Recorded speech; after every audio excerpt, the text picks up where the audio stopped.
Connu pour son hospitalité, ses scènes sportives, artistiques et culturelles sont l'endroit où le Sénégal fait de plus en plus sentir sa présence en Afrique et dans le monde. Et à l'avant-garde de ses succès se trouve la fierté nationale et la culture. Sur le plan sportif, bien entendu, l'une des réussites du football est l'entraîneur de l'équipe masculine, Aliou Cissé. En l'occurrence, l'ancien milieu de terrain a une carrière célèbre pendant 15 ans pour les ligues internationales. Il a représenté son pays à 35 reprises.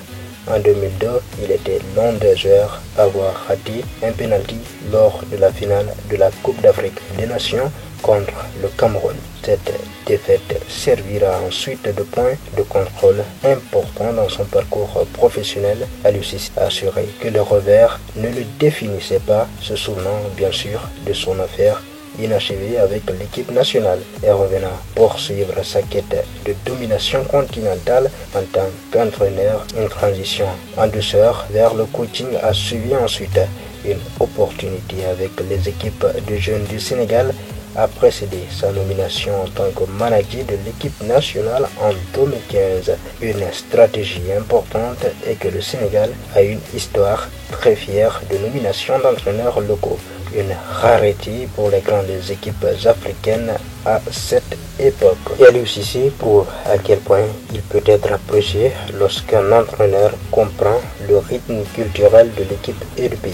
La décision de soutenir Cissé est la preuve du meilleur côté du Sénégal, un pays qui valorise la communauté plutôt que les gains court terme. La décision de la fédération de donner à Cissé une autre chance de remporter la CAN reflète la valeur de la Teranga. Il est normal que l'équipe nationale sénégalaise soit surnommée les Lions de la Teranga. Les joueurs de l'équipe ont contribué à créer une marque plus globale et tournée vers l'extérieur. Une des superstars de l'équipe, Sadio Mané, a souvent dit échangerait tous ses honneurs au niveau des clubs contre une victoire en Coupe d'Afrique des Nations avec le Sénégal. Et ce n'est pas seulement sur le terrain que cette équipe trace un nouveau parcours. C'est l'aboutissement du sacrifice, de la vision et de l'admiration de toute l'équipe pour son pays. Mais ce n'était pas la seule victoire de l'équipe. Il y a de nombreuses pièces mobiles dans les coulisses qui ont facilité cet événement capital. Un autre point à noter, le Sénégal investit davantage dans le sport.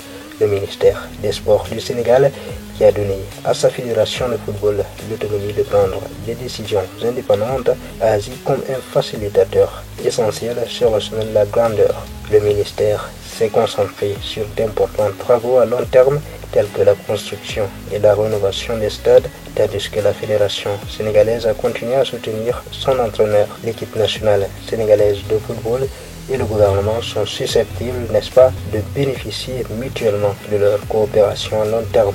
Un tel exemple est le développement du tourisme régional. La meilleure façon pour le gouvernement d'attirer des touristes de tout le continent africain dans son nouveau stade de football international est de présenter les nouveaux champions d'Afrique. La campagne de rénovation des stades du pays précède les Jeux olympiques de la jeunesse d'été de 2026 à Dakar. Les projets d'infrastructure liés à la rénovation et la construction des stades sportifs tels que le stade olympique de Diamniadio et la Dakar Arena sont des rampes de lancement pour stimuler l'activité économique. L'investissement dans les stades sportifs et les structures de développement mettra en valeur l'investissement du Sénégal dans les infrastructures de pointe. En 2022, lorsque le président Macky Sall a pris la présidence de l'Union africaine, il a expliqué comment Léopold Sédar Senghor, l'ancien président, avait une idéologie et une vision panafricaine forte. L'esprit de la Teranga est nécessairement pour conduire le continent vers une Afrique régionalement et économiquement connecté et le Sénégal est bien placé pour prendre les rênes. Et les victoires des Lions de la Teranga ne sont pas seulement considérées comme des victoires pour le Sénégal, mais pour tout le continent. Et peut-être victoire en Coupe du Monde n'est peut-être pas trop loin derrière.